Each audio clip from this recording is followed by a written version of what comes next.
আসসালামু আলাইকুম বন্ধুরা, আপনাদেরকে জানাচ্ছি শুভেচ্ছা এবং স্বাগতম। যারা আরব দেশে আছেন, ভিডিওটি তাদের জন্য।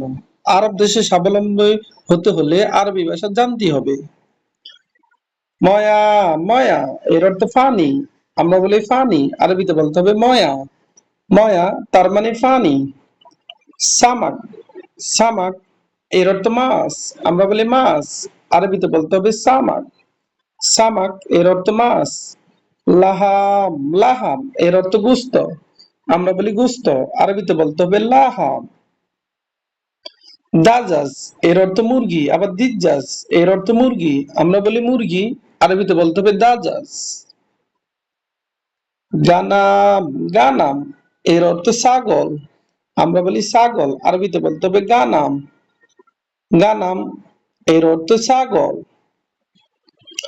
বাক্কার এর অর্থ গরু, আবার বাক্কারা এর অর্থ গরু। আমরা বলি গরু, আরবিতে বলতে হবে বাক্কারা। বাক্কার এর অর্থ গরু। সুক্কার এর অর্থ চিনি। সুক্কার তার মানে চিনি। আমরা বলি চিনি, আরবিতে বলতে হবে সুক্কার।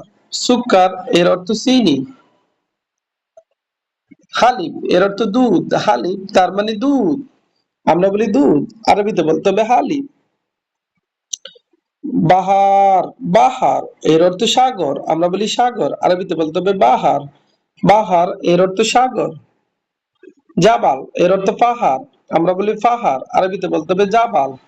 জাবাল এর অর্থ পাহাড়। বাররা এর অর্থ বাহিরে। বাররা তার মানে বাহিরে। আমরা বলি বাহিরে, আরবিতে বলতে হবে বাররা। বাররা তার মানে বাহিরে। জুয়া এর অর্থ ভিতরে। জুয়া তার মানে ভিতরে। আমরা বলি ভিতরে, আরবিতে বলতে হবে জুয়া। জুয়া তার মানে ভিতরে। দাখেল এর অর্থ ভিতরে, আবার দাখেল তার মানে ভিতরে। আবার দেখুন, ময়া এর অর্থ ফানি। আমরা বলি ফানি, আরবিতে বলতে হবে ময়া। সামাক, সামাক এর অর্থ মাছ। লাহাম, লাহাম এর অর্থ গোস্ত। আমরা বলি গোস্ত, আরবিতে বলতে হবে লাহাম। দাজ্জাজ এর অর্থ মুরগি, আবার দাজাজ তার মানে মুরগি। গানাম এর অর্থ ছাগল। আমরা বলি ছাগল, আরবিতে বলতে হবে গানাম।